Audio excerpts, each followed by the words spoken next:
Hello friends, welcome to the MPTC academy. I hope आप सभी अच्छे होंगे, पढ़ाई कर रहे होंगे, घर पे सेफ होंगे।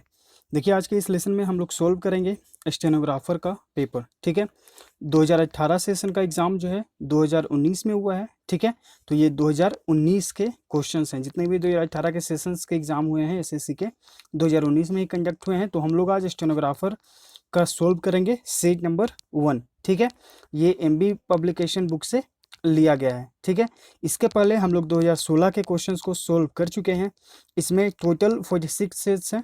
ठीक है, जिसमें से 44 सेट्स सॉल्यूशन हो चुके हैं। 2 सेट्स यहाँ पर रिमेनिंग है, जो कि एसएससी सीजीएल मेंस के सेट्स हैं। ठीक है, तो वो भी सेट्स आपको जल्दी ही सॉल्यूशन करके मिल जाएंगे। तो लेसन्स को कंप्लीट देखिए, और अगर कहीं पर समझ में ना आए तो तुरंत कमेंट करिए। ठीक है, तो फिर चलिए शुरू करते हैं। क्वेश्चन नंबर फर्स्ट क्या कहता है? क्वेश्चन में डायरेक्शन क्या कहता है फर्स्ट एंड 2 का, कि आपको अंडरलाइन पार्ट को इम्प्रूव करना है अगर आपको लगता है कि उसमें कोई एरर है। ठीक है, अगर आपको लगता है कि उसमें कोई भी एरर नहीं है तो आप जाएंगे नो इम्प्रूवमेंट ऑप्शन के साथ। ठीक है, क्वेश्चन पढ़ते हैं। क्वेश्चन फर्स्ट है आपका, the scientific theories of a space are to indicate that only few people comprehend him. ठीक है, यहाँ पर देखिए एक वर्ड यूज हुआ है इंडिकेट। इसका मतलब क्या होता है? इसका मतलब होता है जटिल। इसका सिनोनिम आप याद कर सकते हैं कॉम्प्लेक्स। ठीक है, कॉम्प्लेक्स ये वर्ड हम लोग कल भी पढ़े हैं। और एक वर्ड यहाँ पर और है कॉम्प्रिहेंड, इसका मतलब होता है समझना। ठीक है, तो ये दोनों वर्ड्स आपके लिए इंपॉर्टेंट है, याद कर लीजिएगा। चलिए अब इसमें देखते हैं ग्रामेटिकल एरर कहाँ पे है। तो देखिए हम लोग ऑलरेडी सीख चुके हैं कि सो और आगे डैट, इस तरह से सेंटेंसेस को हम कंप्लीट करते हैं। The scientific theories of space are so intricate that only a few people यहाँ पर क्यों हुआ है ये भी हम लोग ऑलरेडी सीख चुके हैं प्रीवियस लेसन्स में। ठीक है, जहाँ पर कुछ लोगों की मात्रा जो है कुछ चीज़ों की मात्रा, मतलब कि मात्राओं में जो है कुछ की मात्रा वहाँ पर दर्शाने की कोशिश हो, तो वहाँ पर हम लोग अ लिटिल या फिर अ फ्यू इस तरह से वर्ड्स को यूज़ करते हैं। तो यहाँ पर देखिए बात यही हो रहा है कि जो साइंटिफिक थ्योरीज हैं स्पेस के, ठीक है, वो बहुत ही जटिल है। That only a few people, यानी कि बहुत ही कम लोग जो हैं इसे समझ पाते हैं, यानी कि इसे कंप्रिहेंड कर पाते हैं। ठीक है, तो यहाँ पर जो आपका राइट आंसर है वो है आपका ऑप्शन ए। ठीक है, question number 2, hardly had I arrive at the station then the train came. यहाँ पे आपका अंडरलाइन सेक्शन है हार्डली हैड। ठीक है, लेकिन आगे हम देख रहे हैं कि यहाँ पर देन का यूज हुआ है। ठीक है, हार्डली अपने साथ जो है वेन का यूज करता है। ठीक है, जबकि यहाँ पर देन का यूज हुआ है। तो अंडरलाइन सेक्शन को हम इसके अनुसार यहाँ पर अपने सुधारेंगे। ठीक है, तो नो सुनर हम लोग जानते हैं कि नो सुनर जो है अपने साथ देन का यूज करता है, तो हम लोग जाएंगे नो सुनर ऑप्शन के साथ। ठीक है, तो यहाँ पर जो आपका राइट आंसर है वो है आपका ऑप्शन बी। हार्डली अपने साथ क्या लेता है? वेन लेता है। ठीक है, चलिए अब देखते हैं हम लोग क्वेश्चन नंबर 3 to 12। यहाँ पे देखिए आपको एक पैसेज दिया गया है, उसे फिल करना है। ओके, तो आइए फिर सेंटेंस को पढ़ते हैं, अब पैसेज को पढ़ते हैं और उसके बाद इसे फिल करेंगे। द फर्स्ट मर्डर एवर, पहला मर्डर जो है ever committed in the US. ठीक है, जो पहला मर्डर जो कमिट किया गया था यूएस में, ठीक है, जो हुआ था, ऑक्यूर्ड इन सितंबर 1630, यानी कि 1630 में यह घटना घटित हुआ था। ठीक है, shortly after the pilgrims arrived, Pilgrim मतलब क्या होता है? जो तीर्थ यात्री होते हैं वो। Shortly after the pilgrims arrived in Mauritius. ठीक है, यानी कि पिलग्रिम जो तीर्थ यात्री थे वो मॉरिशस में पहुंचे। बहुत ही उसके कुछ समय के बाद ही जो है पहला मर्डर जो है वो वहाँ पर हुआ था। ठीक है, John Billington was the father of 2 sons. John Billington जो है वो 2 बच्चों के पिता थे। One of the first to settle in the new Plymouth colony, यानी कि वो उनमें से एक थे। ठीक है, one of the first to settle in the new Plymouth colony, यानी कि वो उनमें से एक थे जो प्लाईमाउथ कॉलोनी के नियर जो है वो सेटल हुए, यानी कि वहाँ पर बसे। ठीक है, व्हाट इज टुडे बॉस्टन, जो आज बॉस्टन है। And one of the people, और उनमें से एक हैं, मतलब कि उनमें से एक हैं जो प्लाईमाउथ कॉलोनी जो आज बॉस्टन है वहाँ पर जाकर बसे, और ये उनमें से भी एक हैं हु साइंड द मे नायर। ठीक है, मे फ्लायर। उसके बाद देखते हैं कॉम्पैक्ट, मे फ्लावर कॉम्पैक्ट को उन्होंने साइन किया, उसमें भी वो पहले थे। ठीक है, और वहाँ जो बसे थे उसमें भी पहले थे। And he was also the colonies first murder, और वो कॉलोनी के पहले मर्डर भी थे। मर्डर मतलब कि हत्यारा। ठीक है, Billington in fact was the first person, Billington जो है वास्तव में एक पहले व्यक्ति थे टू कमिट एनी क्राइम, यानी कि कोई भी अपराध करने वाले उस कॉलोनी में वो पहले व्यक्ति थे, as far as we know today, जितना कि हम लोग आज जानते हैं, ठीक है। He was also the first to executed by the state in the new world, वह जो है सबसे पहले व्यक्ति हैं जिन्हें एग्जीक्यूट यानी कि अभियोग लगाया गया था न्यू वर्ल्ड में, ठीक है। बिलिंगटन्स क्राइम वाज टू, बिलिंगटन का क्राइम क्या था कि उसने जो है एक शूट कर दिया था एक मैन को, to shoot a man named John Newcomen, ठीक है। उसने एक जॉन न्यू कॉमन नाम के व्यक्ति को शूट कर दिया था, यानी कि गोली चला दिया था उस पर, ठीक है। For reasons which are lost to history, और इसका जो रीजन है आज तक पता नहीं चला है, वो इतिहास में गुम हो गया है। But Billington's problem had not begin on the soil of North America, लेकिन बिलिंगटन का जो प्रॉब्लम है वो नॉर्थ अमेरिका के धरती पर नहीं हुआ। He and his sons had nearly caused a mutiny, वह और उसके बच्चे जो हैं, मतलब उसके जो बेटे हैं, नियरली काउज्ड अ म्यूटिनी, विद्रोह का कारण बने, avoid the Mayflower during the arduous trip across the ocean, जब वो ओशियन में ट्रिप कर रहे थे, आर्डियस मतलब होता है कठिन, ठीक है। एक कठिन ट्रिप को वहाँ पर ओशियन में वो जा रहे थे, तो वहाँ पर जो है एक विद्रोह को जो है वो कारण बने, यानी कि वहाँ पर उन्होंने एक विद्रोह किया, ठीक है। वन ऑफ हिज सन, यानी कि उनमें से उनका जो एक बेटा था, ठीक है, in fact fired his gun fired his gun aboard the Mayflower near an open case of gunpowder, उस उनमें से उनका जो एक बेटा था वो क्या किया कि वो जो है फायर कर दिया बंदूक को खुली हवा में, ठीक है। The flash from the gun, जो आग जो निकली बंदूक से, can easily have ignited the powder, उसने क्या किया कि पाउडर को जल्दी ही इग्नाइट कर दिया, which would probably have sunk the ship, वो उससे क्या हुआ कि लगभग जो है शिप जो है डूबने को हो गया, सिंक मतलब डूबना, ठीक है। वंस इन प्लाईमाउथ कॉलोनी, यानी कि प्लाईमाउथ कॉलोनी में Billington's behaviour did not improve, Billington का जो बिहेवियर था, जो व्यवहार था, वो सुधरा नहीं, ठीक है।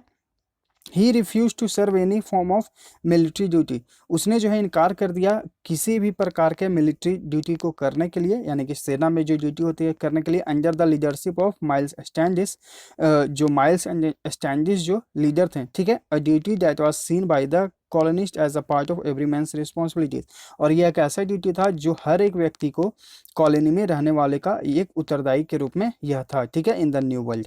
He was later guilty in a plot of overthrow the entire leadership of Plymouth colony, बाद में, लेटर मतलब होता है बाद में, ही वॉज लेटर गिल्टी, बाद में वो दोषी पाया गया, प्लॉट मतलब षड्यंत्र, टू ओवरथ्रो यानी कि उखाड़ फेंकना, the new leadership of Plymouth colony, ठीक है। Guilty a lack of evidence, guilty a lack of evidence prompted the town's leader to let him go free, जब वो गिल्टी पाया गया, लेकिन उसके बाद जो है उसे क्या हुआ, सॉरी यहाँ पर जो है बट क्वेश्चन में 11, हाँ, but the lack of evidence prompted the town's leader to let him go free, लेकिन यहाँ पर बट का यूज हुआ, लेकिन जो लैक मतलब होता है कमी, जो एविडेंस में जो कमी आया उसके लिए जो है उसे क्या हुआ कि उसे छोड़ दिया गया, लेट हिम गो फ्री यानी कि आज़ाद उसे जाने दिया गया। इन द एंड बिलिंगटन्स रिवेलियस मतलब क्या होता है, विद्रोह, ठीक है। बिलिंगटन्स का जो रिवेलियस एंड एग्री नेचर जो है, यानी कि क्रोधित जो उसका व्यवहार था, काउट अप विथ हिम यानी कि उसे बर्बाद कर दिया। He was found guilty of the murder of John Newcomen, और बाद में जो है इसे जॉन न्यूकमन के मर्डर में जो है गिल्टी पाया गया, दोषी पाया गया, and died in disgrace on the गैलोज, और वह जो है गैलोज मतलब होता है फांसी के तख्ते पर जो है अपमानित होकर वो मर गया, ठीक है। तो ये है इस पूरे पैसेज का अर्थ, आई होप आपको अच्छे से समझ में आया होगा। चलिए क्वेश्चन नंबर 13 देखते हैं। Who is making this chaos, इसका आपको एक्टिव फॉर्म से पैसिव जो है बनाना है, ठीक है। तो मेकिंग का यूज हुआ है इज मेकिंग, यानी कि ये जो है हमारा प्रेजेंट कॉन्टिन्यूअस टेंस में है, ठीक है। तो अब इसे जब हम लोग पैसिव वॉइस में बनाएंगे तो क्या बनता है, इज एम आर प्लस आपका बीइंग और प्लस आपका वर्ब का थर्ड फॉर्म, और यहाँ पे किसके द्वारा बनाया गया है, तो जब भी डब्ल्यू फैमिली आता है और हु का यूज होता है तो उसे हम पैसिव वॉइस में क्या बनाते हैं, बाई हुम से बनाते हैं, ठीक है। तो बाई हुम, फिर आपका इज और फिर आपका सब्जेक्ट और उसका बीइंग और फिर वर्ब का थर्ड फॉर्म। तो यहाँ पर जो आपका राइट आंसर है वो है आपका ऑप्शन डी। ठीक है, by whom is this chaos being made. Chaos मतलब क्या होता है? केओस मतलब होता है गड़बड़ी। ठीक है, यानी कि यह गड़बड़ी जो है किसके द्वारा किया गया है। ठीक है, आते हैं क्वेश्चन नंबर 14 पे। यहाँ पे आपको एंटोनिम बताना है वर्ड का। एंटोनिम यानी कि विपरीतार्थक शब्द बिलिटिल। बिलिटिल मतलब होता है कम करना। ठीक है, या फिर इसका मतलब अपमानित करना भी होता है। ठीक है, तो ये दोनों याद कर लीजिएगा। ऑप्शंस देख लेते हैं, इसका विपरीत क्या होता है। डिमीन मतलब क्या होता है? डिमीन मतलब होता है किसी को आप नीचा दिखाते हैं। ठीक है, ह्यूमिलिएट यानी कि किसी को अपमानित करना, ये देखिए इसका सिनोनिम है, जबकि हमें बताना है एंटोनिम, इसलिए एलिमिनेट हो जाएगा। एक्सटॉल यानी कि प्रशंसा करना। डेप्रिशिएट मतलब होता है विरोध करना या फिर किसी का उत्साह गिरा देना, निरुत्साहित करना। ठीक है, तो यहाँ पर जो आपका राइट आंसर है वो है आपका ऑप्शन सी। एक तरफ आप किसी को अपमान कर रहे हैं और एक तरफ किसी की प्रशंसा कर रहे हैं। ठीक है, तो राइट आंसर यहाँ पे ऑप्शन सी है। क्वेश्चन नंबर 13, यहाँ पे आपको फिल इन द ब्लैंक करना है। Rohan was fill in the blank from appearing in the examination. तो यहाँ पर ऑप्शंस देख लेते हैं। डिवार्ड, डिवार्ड मतलब होता है वंचित कर देना। ठीक है, रिस्ट्रिक्टेड यानी कि वर्जित कर देना। बैंड यानी कि प्रतिबंधित कर देना। और रस्टिकेटेड यानी कि निष्कासित कर देना। ठीक है, तो यहाँ पर देखिए राइट आंसर जो है वो है आपका ऑप्शन ए। डिवार मतलब क्या होता है? वंचित कर देना। जब भी एग्जाम से आपको एग्जाम न देने के लिए जो है आपको मना कर दिया जाए तो आप वहाँ पर हमेशा डिवार का यूज़ करें। ठीक है, जैसे कि उस पर जो है वंचित कर दिया गया उससे, और उस पर जो है 2 से 3 साल की ये मतलब सजा हुई कि हाँ आप 2 से 3 साल अभी डिवार्ड रहेंगे एग्जामिनेशन से। तो ये है आपका डिवार मतलब होता है वंचित कर देना। ठीक है, तो एग्जामिनेशन से जब भी रिलेटेड मतलब किसी को अगर उससे दूर रखा जाए, एग्जामिनेशन देने से मना किया जाए, तो आप वहां पर हमेशा डिवार का ही यूज करें। ठीक है, यानी कि वंचित कर देना, और इसके साथ प्रीपोजिशन फ्रॉम का ही यूज होगा, ध्यान रखिएगा। ठीक है, क्वेश्चन नंबर 16, यहाँ पे आपको पैसिव वॉइस बनाना है। We should avoid excess use of mobile in order to have a peaceful life. यहाँ पर शुड यूज हुआ है, तो इसका फिर हम लोग क्या बनाएंगे? Subject plus should plus be plus verb का थर्ड फॉर्म। ठीक है, तो यहाँ पर देखिए अपने ऑप्शंस को देखते हैं। ऑप्शन जो आपका ए है, यहाँ पर शुड बी का यूज हुआ है, यहाँ पे हैड बीन का यूज हुआ है, यहाँ पे शुड बी का यूज तो हुआ है लेकिन यहाँ पे V4 यूज हुआ है, जबकि हम लोग पैसिव वॉइस में हमेशा वर्ब के थर्ड फॉर्म को यूज करते हैं, और यहाँ पे हैव बीन का यूज हुआ है। तो ये तीनों ऑप्शन से एलिमिनेट। राइट आंसर देखिए आप जा सकते हैं ऑप्शन ए के साथ। ठीक है, क्वेश्चन नंबर 17, यहाँ पे आपको जो है एरर को फाइंड आउट करना है।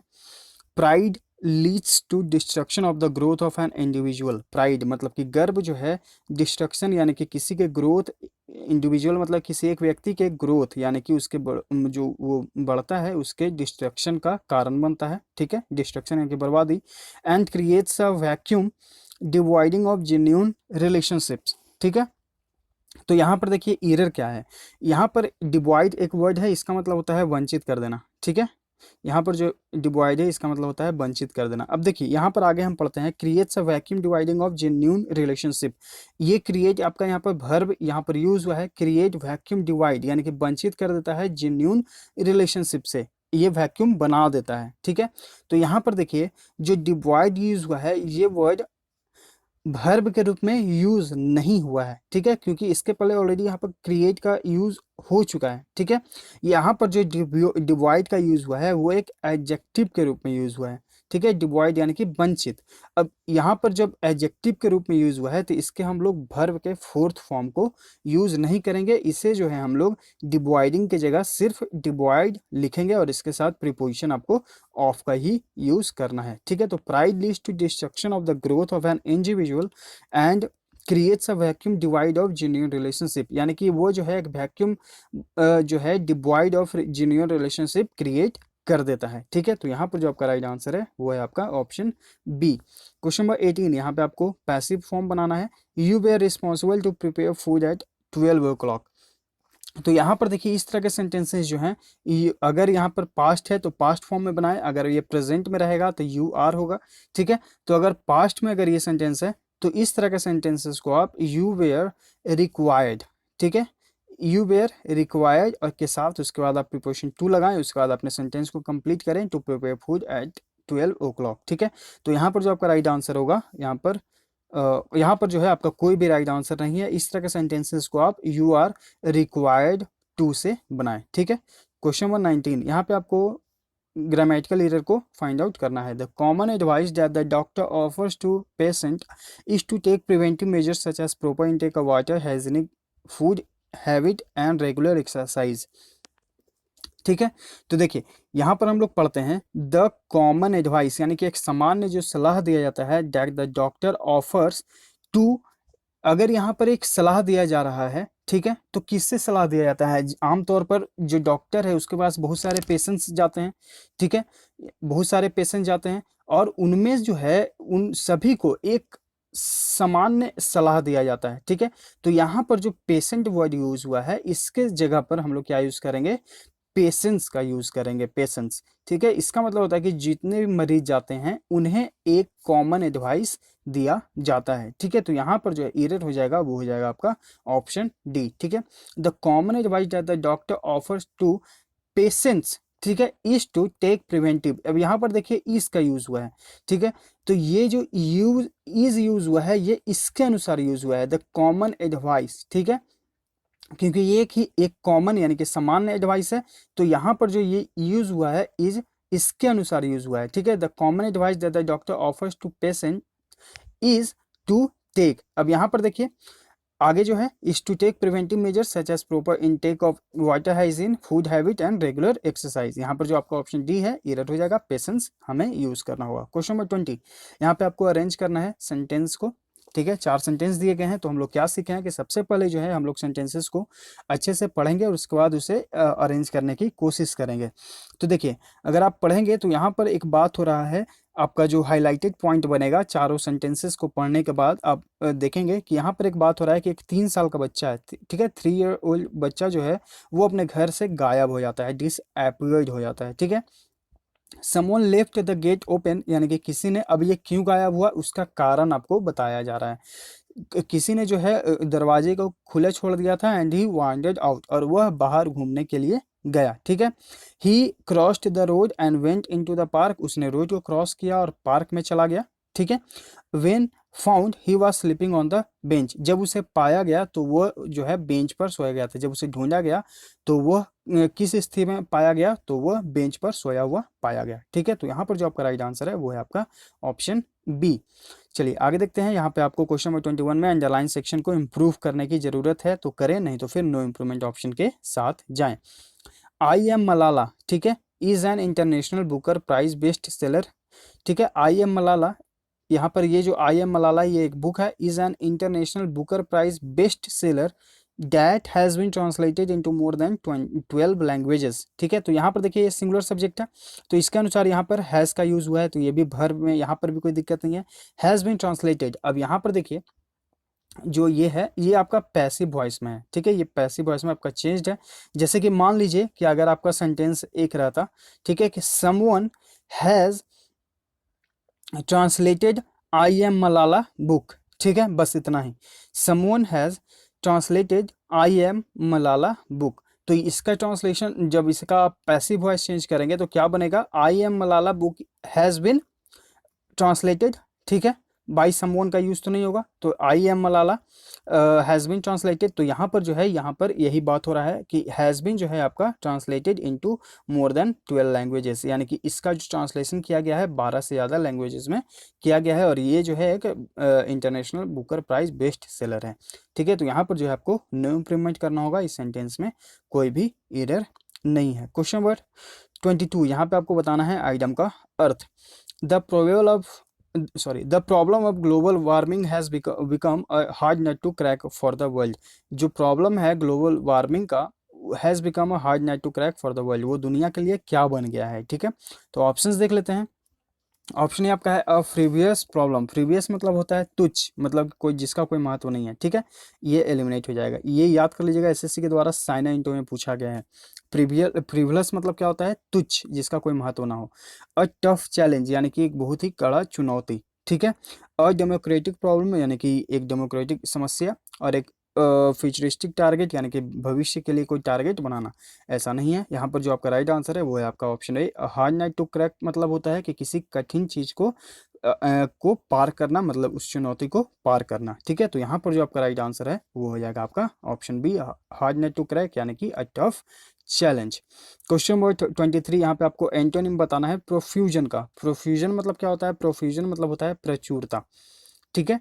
अब यहाँ पर जो आपके ऑप्शंस हैं वो क्या क्या है, स्कैरसिटी यानी कि कमी, तो राइट आंसर देखिए आपका ऑप्शन ए हो जाएगा, क्योंकि एंटोनिम बताना है, एक तरफ प्रचुरता है और एक तरफ कमी है। बाकी ऑप्शंस देख लेते हैं। अबंडेंस यानी कि प्रचुरता, ये तो सिनोनिम हो गया। कन्फ्यूजन यानी कि उलझन, डिस्ट्रैक्शन यानी कि विकर्षण, ठीक है, यानी कि आपका डिस्ट्रैक्शन जो है वो भटक रहा है, भटकाव, ठीक है। आगे बढ़ते हैं 24 to 33, यहाँ पर फिर से आपका एक फिल इन द ब्लैंक है। तो आप लोग हमारे टेलीग्राम चैनल जरूर ज्वाइन कर लीजिएगा, डिस्क्रिप्शन में लिंक दिया गया है, वहाँ पे आपको बहुत सारे बेनिफिट्स देखने को मिलेंगे। वहाँ पे अब जो है आपको डेली करंट अफेयर्स के क्विज हो रहे हैं, ठीक है, डेली 10 जो है क्विजेस में क्वेश्चंस दिए जा रहे हैं, और ये जो है आपको जनवरी से अगस्त तक के क्वेश्चंस आपको वहाँ पर दिए जा रहे हैं, ठीक है। तो वहाँ पर आपका रिवीजन हो जाएगा। अगर 10 भी डेली करते हैं तो 30 दिन में 300 क्वेश्चंस, ठीक है। ये आपका बस रिवीजन करने के लिए है। इसके अलावा आपको जो है वहाँ पर लूसेंट के इम्पॉर्टेंट टॉपिक्स शेयर किए जा रहे हैं, जो कि जीएस के पॉइंट ऑफ व्यू से बहुत ही इंपॉर्टेंट बुक है, ठीक है। इसके अलावा वहाँ पर आपको कुछ मतलब और गाइडेंस भी दिया जाता है कि एग्जाम के इसमें आप क्या करें क्या नहीं करें, मतलब इस तरह से ये लेसन्स को ज़्यादा पढ़ें, इस पर ज़्यादा फोकस करें, और भी आपको वहाँ पर बहुत ज़्यादा बेनिफिट्स देखने को मिलेंगे। तो डिस्क्रिप्शन में लिंक है, आप जाकर विजिट कर सकते हैं। अगर आपको लगे कि यूज़फुल है तो आप उसे ज्वाइन भी कर लीजिएगा। चलिए अब देखते हैं क्वेश्चन नंबर 24 to 33 में क्या है। पैसेज को फिल करना है, पढ़ते हैं। वंस पीपुल वोर गार्लिक अराउंड देयर नेक्स। कभी जो है लोग, वोर मतलब होता है पहनना, गार्लिक मतलब लहसुन, अपने गर्दन के चारों ओर जो है लहसुन के जो है वो माला पहनते थे, ठीक है। To ward off disease, ward off मतलब क्या होता है, वार्ड ऑफ मतलब होता है से बचना, रोग से बचने के लिए गार्लिक का जो है माला पहनते थे, ठीक है। टुडे मोस्ट अमेरिकन वुड, आज जो है लगभग अमेरिकन्स जो हैं scoff at the idea of wearing a necklace of garlic.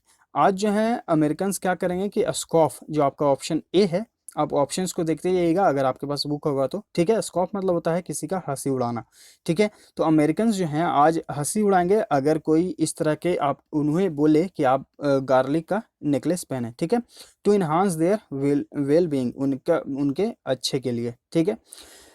फिर आगे बढ़ते हैं क्वेश्चन नंबर 25 पे। How ever you might find a number of Americans, जो भी हो, ठीक है, हाउ एवर यानी कि जो भी हो, you might find a number of Americans, आप एक ऐसे संख्या में भी अमेरिकन्स को पाएंगे, willing to ingest capsules of pulverised garlic, उनमें से ऐसे आप लोग अमेरिकन्स को भी पाएंगे जो चूर्णित गार्लिक का सेवन करते हैं, यानी कि जो जो चूना टाइप का, मतलब कि जो टुकड़ा टुकड़ा में होता है छोटे छोटे पीस में, ठीक है, जो चूर्णित गार्लिक है उसका सेवन उन लोग करते हैं, और other herbal supplements in the name of health, या स्वास्थ्य के नाम पर जो है और अलग हर्बल भी वो लोग लेते हैं, हर्बल मतलब कि जड़ी बूटी से संबंधित, ठीक है। कॉम्प्लीमेंट्री एंड अल्टरनेटिव मेडिसिन यानी कि जो पूरक होते हैं, अनुपूरक जो होते हैं, ठीक है, अल्टरनेटिव यानी कि कोई विशेष दवा, विच includes a range of practices outside of conventional medicine. Conventional मतलब क्या होता है, कन्वेंशनल मतलब आपका जो हो गया कि जो रेगुलर चलने वाली जो दवाइयाँ हैं, ठीक है, जो पारंपरिक दवाइयाँ हैं, उसके जगह पर वो क्या करते हैं कि such as herbs, homeopathy, massage therapy, yoga and acupuncture hold increasing. चलिए आगे पहले इससे समझते हैं। Complementary and alternative medicine which includes a range of practices outside of conventional, यानी कि जो पारंपरिक मेडिसिन है इनके अलावा वो जो है कॉम्प्लीमेंट्री और अल्टरनेटिव दवाइयाँ लेते हैं, ठीक है, जैसे herbs, homeopathy, massage therapy, yoga and acupuncture. इसका मतलब ये डाइजेशन से संबंधित वर्ड है, ठीक है। Hold increasing appeal for Americans, ठीक है, यानी कि वो जो है उन्हें आकर्षित करते हैं इस तरह के। In fact according to one estimate, estimate मतलब क्या हो गया आपका यहाँ पर एस्टिमेट मतलब आपका क्या हो गया, तो एस्टिमेट मतलब हो गया कि एक प्रकार से जो यहाँ पर आकलन है, ठीक है, आकलन के अनुसार वास्तव में, इनफैक्ट यानी कि वास्तव में एक आकलन के अनुसार 42% ऑफ अमेरिकन जो हैं हैव यूज्ड अल्टरनेटिव थेरेपीज, यानी कि किसी अलग विशेष प्रकार के थेरेपी को यूज करते हैं, इन ऑल एज ग्रुप्स, यानी कि लगभग सभी एज ग्रुप यानी कि सभी वर्ग के जो लोग हैं, आयु के जो लोग हैं। The use of unconventional health care, जो अपारंपरिक हेल्थ केयर प्रैक्टिस है, हैज स्टीडली इंक्रीज, यानी कि जल्दी से इनमें बढ़ोतरी हुई है, यानी कि तेजी से इनमें बढ़ोतरी हुई है इन द लास्ट 30 ईयर्स। जो अपारंपरिक हेल्थ केयर प्रैक्टिस जो करने का वहाँ जो चलन हो गया है वो बहुत ही जल्दी बढ़ा है पिछले 30 सालों में, ठीक है। एंड द ट्रेंड जो प्रवृत्ति है इज लाइकली टू कंटिन्यू, और यह जो प्रवृत्ति है वो आगे भी चलने के लिए जो ऐसा प्रतीत होता है। ठीक है, all the people born before 1945, चूंकि जो लोग 1945 के पहले जन्म लिए हैं, are the least likely to turn to this therapies, वो इन थेरेपीज को यूज करने के लिए बहुत ही कम उत्सुक होते हैं। Why have so many patients, why have so many patients turn to alternatives, क्यों इतने जो पेशेंट्स हैं, जो रोगी हैं, इन अल्टरनेटिव्स को लेने के लिए उत्सुक हुए हैं, क्यों मतलब कि पसंद किए उन अल्टरनेटिव्स यानी कि विशेष दवाओं को या फिर थेरेपीज को। ठीक है, मेनी आर फ्रस्ट्रेटेड, उनमें से बहुत जो हैं फ्रस्ट्रेटेड हैं by the time constants of managed care and alienated, उनमें जो बहुत सारे लोग जो हैं फ्रस्ट्रेटेड हैं यानी कि उदास हैं, खिन्न हैं, बाई द टाइम कॉन्स्टेंट्स यानी कि समय का जो उनका प्रबंधन है, यानी कि जो उन पर दबाव होता है मैनेज करने के लिए।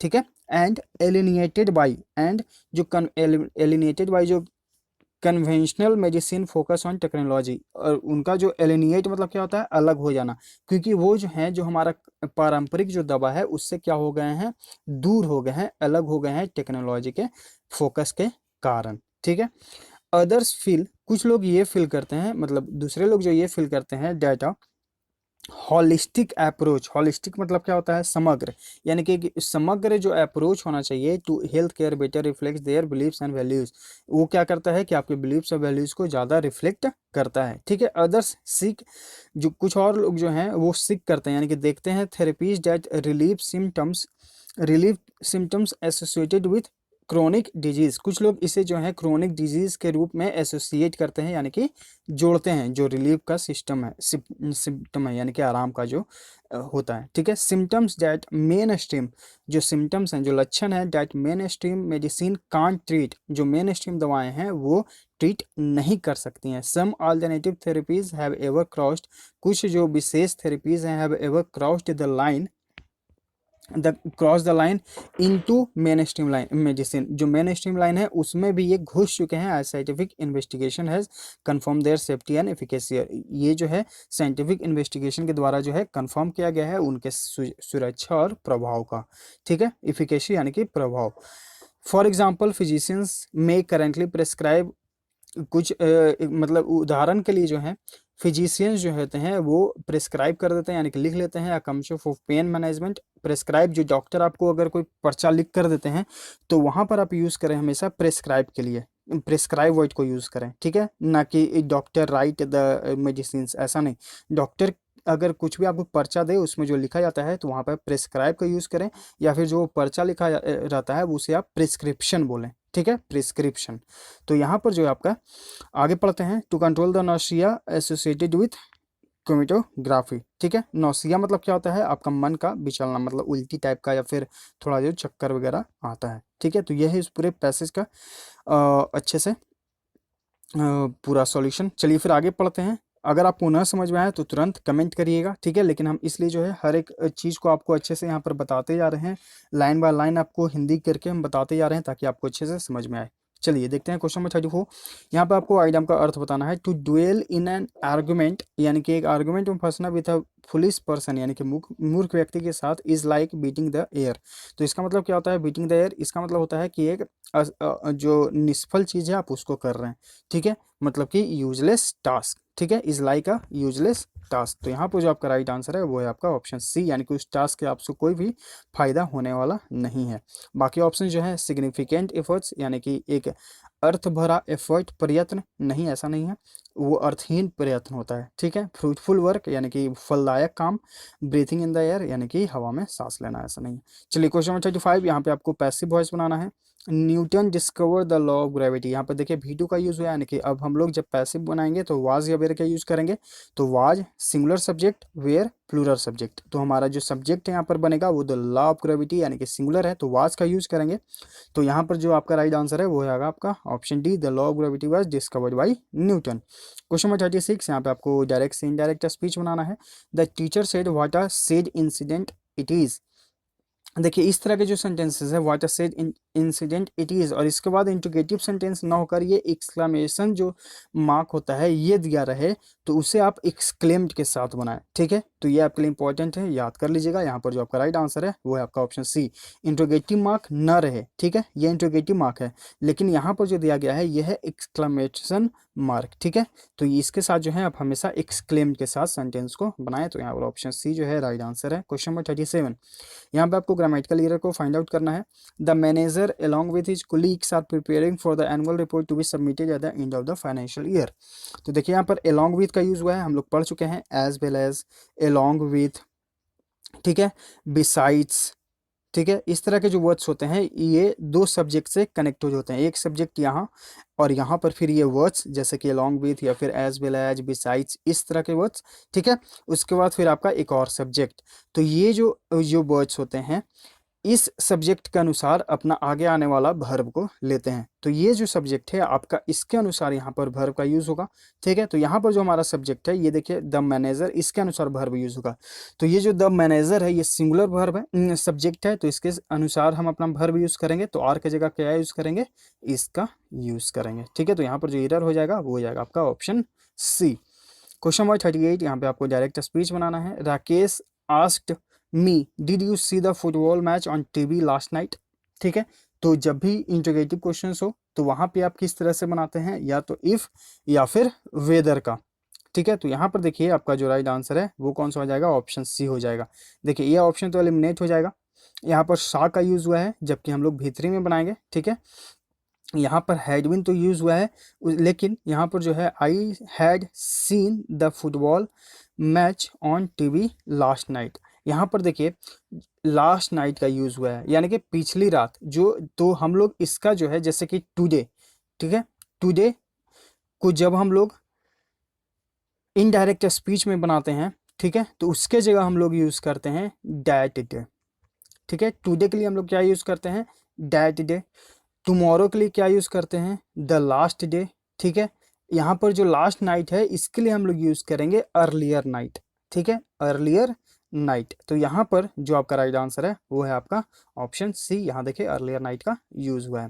क्वेश्चन नंबर 39, इसका जो है आपको पीडीएफ हम बनाकर टेलीग्राम पर शेयर कर देंगे, डिस्क्रिप्शन में लिंक है, आप जरूर ज्वाइन कर लीजिएगा, या फिर पीडीएफ आप डाउनलोड भी कर सकते हैं, ये आपके ऊपर है। अगर आपको यूजफुल लगे तो जरूर ज्वाइन करें, नहीं यूजफुल लगे तो ये आपके ऊपर है। ठीक है, तो देखिए यहाँ पर जो आपको पीडीएफ हम बनाकर शेयर कर देंगे टेलीग्राम पे, आप वहाँ पर सारे रूल्स को, डायरेक्ट और इनडायरेक्ट स्पीच को वहाँ पर आप याद कर लीजिएगा। आपके एग्जाम के पॉइंट ऑफ व्यू से इंपॉर्टेंट है। सीजीएल मेंस में अगर आप बैठेंगे तो वहाँ पे आपको 20 क्वेश्चंस बनाने होंगे। ठीक है, क्वेश्चन नंबर 39 आते हैं। यहाँ पे आपको बताना है नो इम्प्रूवमेंट के क्वेश्चंस को। Despite the bike was costly see about it. देखिए एक डिस्पाइट मतलब क्या होता है, डिस्पाइट मतलब होता है कि के बावजूद।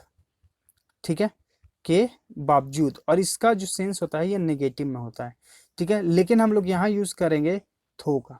ठीक है, इसका मतलब क्या होता है, हालांकि, हालांकि जो है बाइक जो है बहुत ही महंगी थी, उसने उसे खरीद ली।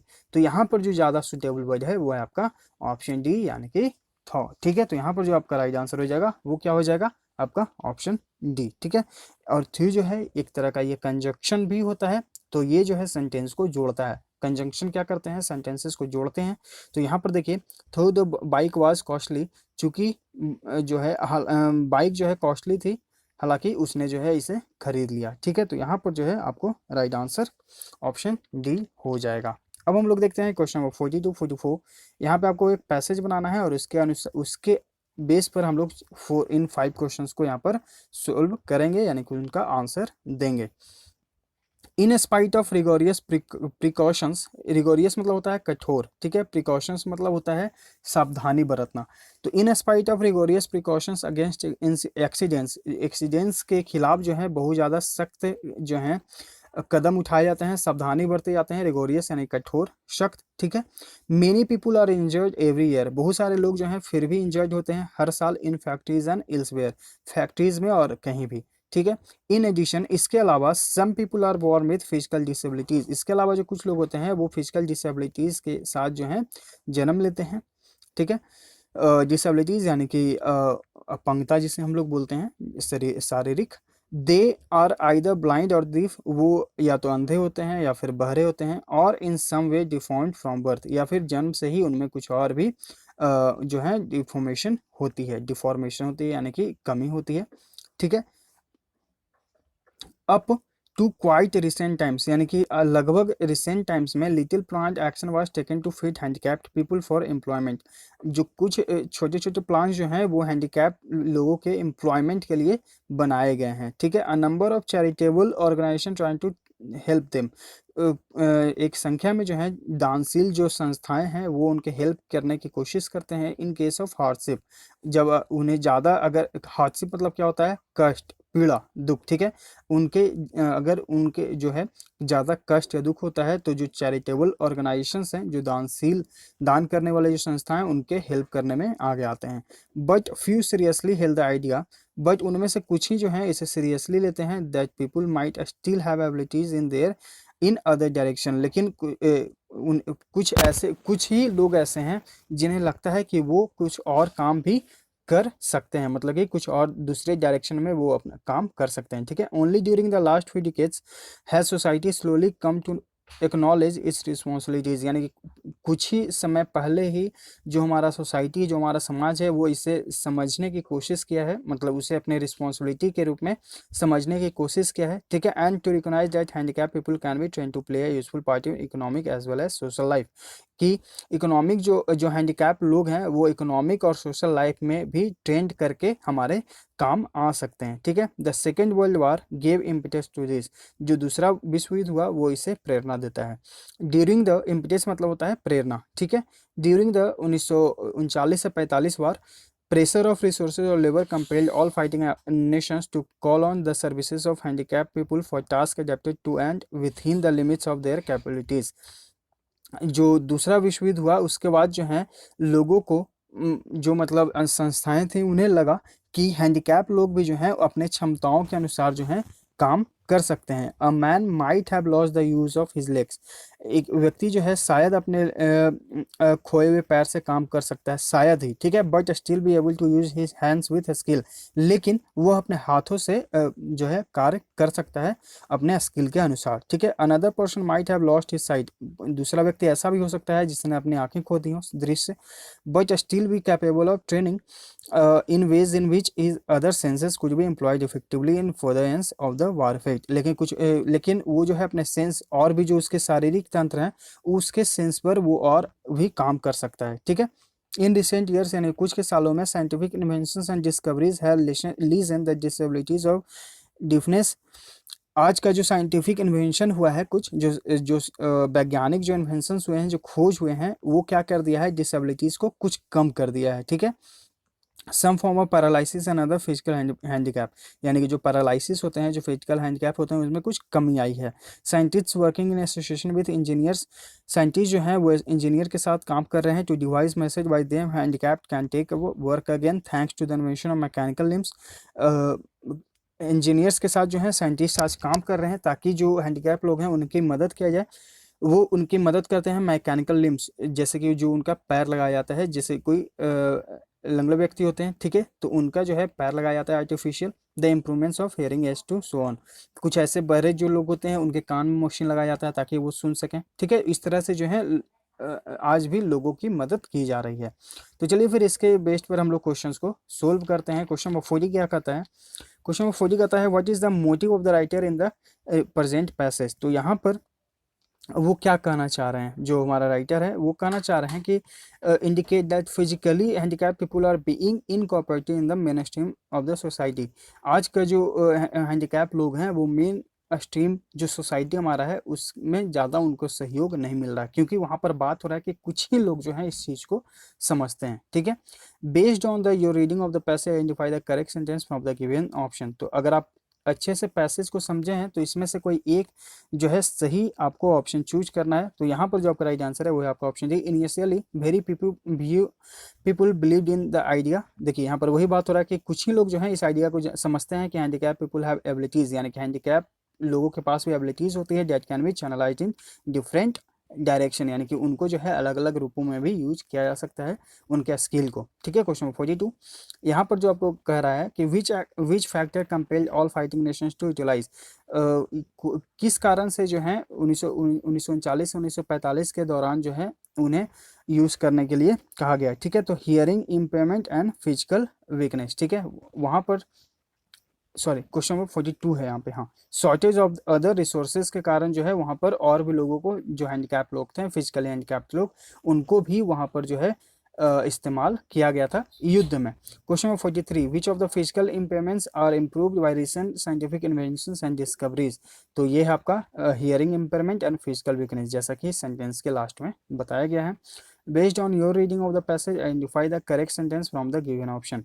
तो यहाँ पर देखिए, अगर आप अच्छे से समझे हैं तो क्या इसमें राइट आंसर होगा, तो वो होगा आपका ऑप्शन है, during war the service of physically handicapped people was being utilised keeping in mind their alternative skills within the limit of their capacities, यानी कि उनकी क्षमताओं के अनुसार जो है उनका यूटिलाइज किया गया, उनके स्किल्स को, यहाँ पर वही बात हो रहा है।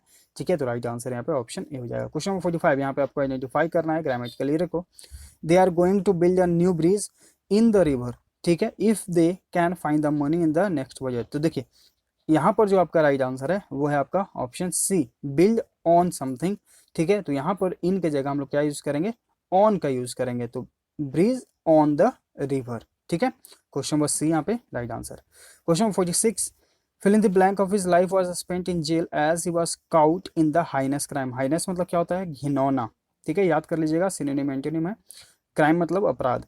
तो यहाँ पर देखिए आपका जो राइट आंसर है वो है आपका ऑप्शन ए, रिमाइंडर। जो उसका बचा हुआ जो जीवन था, मतलब मान लीजिए कि किसी व्यक्ति का 5 साल एज है, ठीक है, 4 साल उसने जेल में काट लिया है, तो ये जो बचा हुआ उसका जीवन है वो जो है उसका हाइनेस क्राइम में वो जेल में रहकर बिताया। ठीक है, तो यहाँ पर जो आपका राइट आंसर है वो है आपका ऑप्शन है। बाकी ऑप्शन देख लेते हैं, द लेफ्ट ओवर यानी कि बचत, जो आप सेविंग्स करते हैं, द लास्ट यानी कि अंतिम, द रेमनेंस यानी कि अवशेष। ये जो रेमनेंस वर्ड यूज होता है, ये यूज होता है जैसे किसी चीज का जो अवशेष हमें प्राप्त होता है कहीं से, ठीक है, जैसे मोहनजोदड़ो या फिर हड़प्पा, वहां से जो हमारे पूर्वजों के जो अवशेष प्राप्त होते हैं वो रेमनेंस होता है। ठीक है, क्वेश्चन नंबर 47 यहाँ पे आपको इनडायरेक्ट फॉर्म बताना है। मोहित से Mohit asked Rita did you ever sit in a plane before. तो इसका देखिए आपका जो राइट आंसर है वो क्या हो जाएगा, वो हो जाएगा आपका ऑप्शन डी, मोहित आस्क्ड रीता। यहाँ पर देखिए फिर से इंडिकेटिव है, तो वेदर का यूज हो गया, whether she had sat in a plane before. ठीक है, तो यहाँ पर जो आपका राइट आंसर है वो हो जाएगा आपका ऑप्शन डी। यहाँ पर देखिए हम लोग इफ का भी यूज कर सकते थे, लेकिन यहाँ पर जो है यूज हुआ है लास्ट ईयर, जबकि ऐसा नहीं है, लास्ट ईयर के बारे में यहाँ पर बात ही नहीं हो रहा है, यहाँ पे बात हो रहा है बिफोर, इससे पहले कभी। ठीक है, राइट आंसर यहाँ पे ऑप्शन डी है। क्वेश्चन नंबर 48 यहाँ पे आपको फिर से डायरेक्ट फॉर्म बताना है। Ritesh said to me when do you intend to return my bike you borrowed from me, यानी कि तुम जो है मुझसे जो बाइक लिया था वो मुझे कब वापस लौटाने की इच्छा रखते हो, इंटेंट यानी कि इच्छा दिखाना। ठीक है, तो यहाँ पर देखिए जो आपका राइट आंसर है वो है आपका ऑप्शन है, यानी कि उसने जो है पूछताछ किया, इंक्वायर्ड ऑफ मीट। इंक्वायर के साथ आप हमेशा प्रीपोजिशन ऑफ का यूज करें। ठीक है, इंक्वायर के साथ जो है आप प्रीपोजिशन हमेशा ऑफ का यूज करें, ये आपको ध्यान में रखना है। ठीक है, तो ऑप्शन है आपका यहाँ पर राइट आंसर हो जाएगा। बाकी ऑप्शन देखिए आपको यहाँ पर एलिमिनेट हो जाएंगे, क्योंकि यहाँ पर इंक्वायर के साथ टू का यूज हुआ है, बाकी ऑफ के यूज कहीं पर नहीं हुआ, इसलिए राइट आंसर यहाँ पे ऑप्शन ए हो जाएगा। क्वेश्चन नंबर 49 यहाँ पे आइडेंटिफाई करना है आपको ग्रामेटिकल एरर को। Every day I go to school in a bus, but today I went by foot because the bus operators are on a strike। यहाँ पर एक एरर तो हमें सबसे पहले यहाँ पर हमें पता चल जाएगा कि ऑन फुट होता है, पैदल चलने के लिए हमेशा ऑन फुट का यूज होता है। ठीक है, तो ऑप्शन बी में एरर है, every day I go to school by a bus. ठीक है, सॉरी यहाँ पर जो आपका यूज होगा वो हो जाएगा आपका on, every day I go to school on a bus, यानी कि मैं बस से जाता हूँ। Today I went on foot because the bus operators were on strike, क्योंकि हमारा जो सेंटेंस है देखिए यहाँ पर V2 फॉर्म में यूज हुआ है, तो यहाँ पर आगे भी जो सेंटेंस बनेगा वो V2 फॉर्म में ही यूज होगा, तो यहाँ पर वेयर आर की जगह क्या हो जाएगा, वेयर का यूज हो जाएगा। तो यहाँ पर इसमें भी एरर है, इसमें भी एरर है और इसमें भी एरर हो जाएगा। क्वेश्चन नंबर 50 यहाँ पे आपको फिल इन द ब्लैंक है, because it's easier to eat on the go. ठीक है, on burgers rather than healthy food had become a practice among teenagers. तो देखिए यहाँ पे ऑप्शंस क्या क्या है, स्नैकिंग, सोलोइंग, गॉबलिंग और एब्जॉर्बिंग। ऑप्शन ए आपका जो है स्नैकिंग मतलब क्या होता है, छोटी मात्रा में खाना। सैलोइंग मतलब क्या होता है, निगल जाना अचानक, मतलब कि तुरंत कुछ चीज़ लिया और वो निगल लिए, ठीक है। गॉबलिंग मतलब होता है जल्दी जल्दी खाना। एब्जॉर्बिंग मतलब होता है अवशोषित करना। राइट आंसर जो है यहाँ पे ऑप्शन ए हो जाएगा, ठीक है। यह आसान है कि आप छोटे छोटे टुकड़े करके बर्गर्स को खाएं rather than the healthy food has become a practice among teenagers, क्योंकि जो प्रैक्टिस हो गया है टीनेजर्स में कि वो जो है हेल्दी खाने को नहीं खाते हैं बर्गर को जगह, ठीक है। तो यहाँ पर राइट आंसर ऑप्शन ए हो जाएगा। क्वेश्चन नंबर 51, यहाँ पे आपको बताना है अंडरलाइन सेक्शन को इम्प्रूव करना है। The Ganga is holiest river in India. तो देखिए ये जो है सुपरलेटिव डिग्री में है, इसके साथ हम लोग क्या सीखे हैं, द का यूज करना सीखे हैं। जैसे कि कल एक सेंटेंस आया था इम्प्रूवमेंट में, वहां पर बेस्ट यूज हुआ था और उसके आगे जो है द का यूज नहीं हुआ था। तो कल भी हम लोग सीखे थे कि सुपरलेटिव डिग्री के आगे द का यूज करें। यहाँ पर भी जो है सुपरलेटिव डिग्री का यूज हुआ है तो इसके आगे हम लोग द का यूज करेंगे। तो ऑप्शन ए जो है आपका यहाँ पर राइट आंसर हो जाएगा। क्वेश्चन नंबर 52, यहाँ पे आपको बताना है सिनोनिम यानी कि पर्यायवाची शब्द। कॉर्डियल इसका मतलब होता है मैत्रीपूर्ण, यानी कि किसी से अच्छा रिश्ता होना। ऑप्शंस देख लेते हैं। ऑप्शन है आपका ब्रिलियंट यानी कि तेज, इसका मतलब होता है मतलब कि अच्छा बुद्धि वाला, ठीक है, प्रतिभाशाली। एमिकेबल मतलब कि होता है दोस्ताना, तो राइट आंसर यहाँ पे ऑप्शन बी है मैत्रीपूर्ण। मॉडरेट यानी कि नरम। और वंडरफुल मतलब क्या होता है, आश्चर्यजनक, अद्भुत, ठीक है। राइट आंसर ऑप्शन बी है। तो ये है सेट नंबर 1 के सॉल्यूशन का पार्ट 1, ठीक है। ये पार्ट 2 जो है आपको इसका इवनिंग में मिल जाएगा, क्योंकि अभी जो है कहीं हमें जाना है, ठीक है। तो थोड़ा सा इस लेसन को हम अभी कंप्लीट नहीं दे पाएंगे, ठीक है। तो इसका जो पार्ट 2 है, जो क्वेश्चन नंबर 53 से 100 जो बच रहे हैं, वो आपको शाम में इसका सेकंड पार्ट मिल जाएगा, ठीक है। तो लेसन्स को कंप्लीट देखिए, कहीं पर ना समझ में आए तो कमेंट कर दीजिएगा। मिलते हैं शाम के लेसन्स में। Thank you.